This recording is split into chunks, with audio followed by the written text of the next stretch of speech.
Hello friends, today we are going to learn about the maxillary canine. Maxillary canine is the longest tooth in the oral cavity. It is also known as cornerstone or cuspid.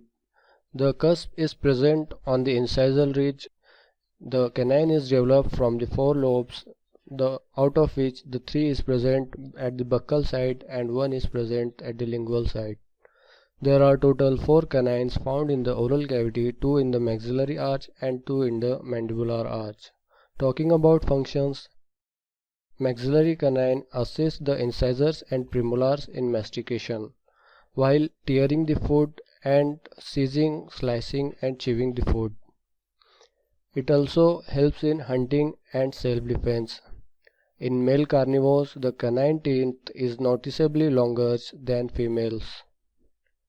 First we are going to discuss about the chronology. The first evidence of calcification is seen to be about in 4 to 5 months. The enamel is completed at the age of 6 to 7 years and the eruption in the oral cavity is seen to be at the age of 11 to 12 years. The root formation is completed at the age of 13 to 15 years. Talking about numbering system, in universal system, the maxillary canine is denoted as 6 or 11. In FDI system, canine is denoted by the number 13 and 23. Talking about labial aspect, the labial aspect is trapezoidal in shape. As you can see here, it is trapezoidal in shape.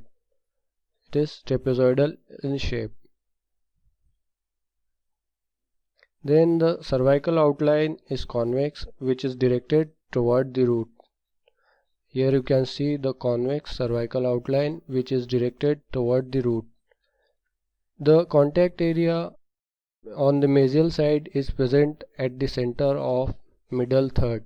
Then the distal contact area is present at the junction of middle and incisal third.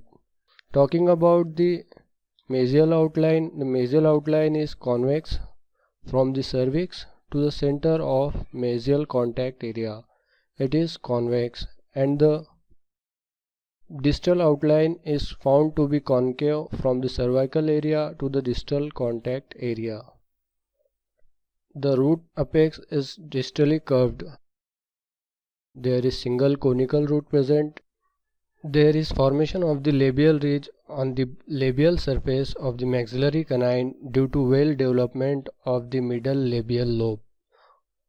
Then there is a mesial contact area present at the junction of incisal and middle third of crown. The distal contact area is present at the center of middle third, and the cusp tip is very well pointed. The distal cusp ridge is longer as compared to the mesial cusp ridge.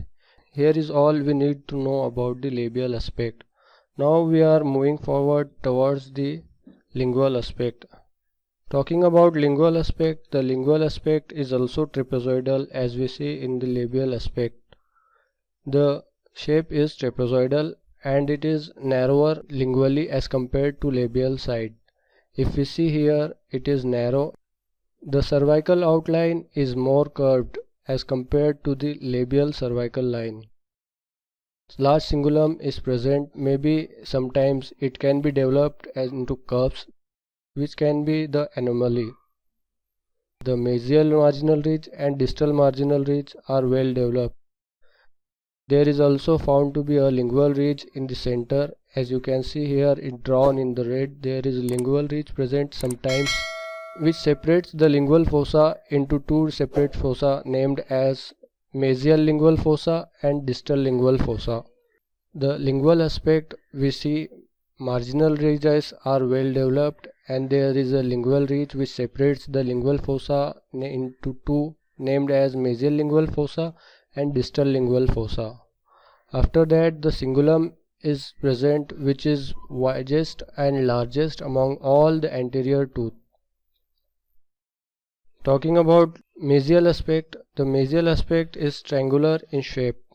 After that, the mesial aspect, it is widest labial lingually among all the anterior teeth. Then there is a labial outline convex height of contour is present in the cervical third. Lingual outline is S-shape or concavo-convex shape. Height of contour is also found in the cervical third. The incisal outline is small arc-shaped, or it sometimes becomes straight due to wearing and tearing. The cervical outline is more curved. It is measured to be 3.5 mm. The shallow depression is also present on the mesial side of the root, which is shown by the red color. There is shallow depression present on the root surface.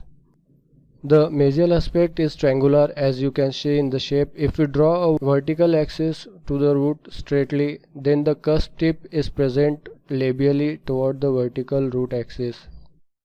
The lingual outline is found to be concavo-convex, and the height of contour is found in the cervical third. If we see about the distal aspect is similar to mesial aspect in various forms. Some differences that to be noted are the less curved cervical outline. The dimensions here to be found out 2.5 mm curved. There is well developed distal marginal ridge, while the mesial marginal ridge is not as much as developed. Talking about incisal aspect, the incisal aspect is a diamond shaped, as you can see, and more labiolingual dimension is we can see. The labiolingual dimension is more. Talking about the variations and anomalies, the crown can be formed very long or very short. If we found the anomalies, then there is ectopic eruptions, means the canine is erupted at the abnormal site, or the transpositions. Thank you. If this video helped you, please like, share and subscribe.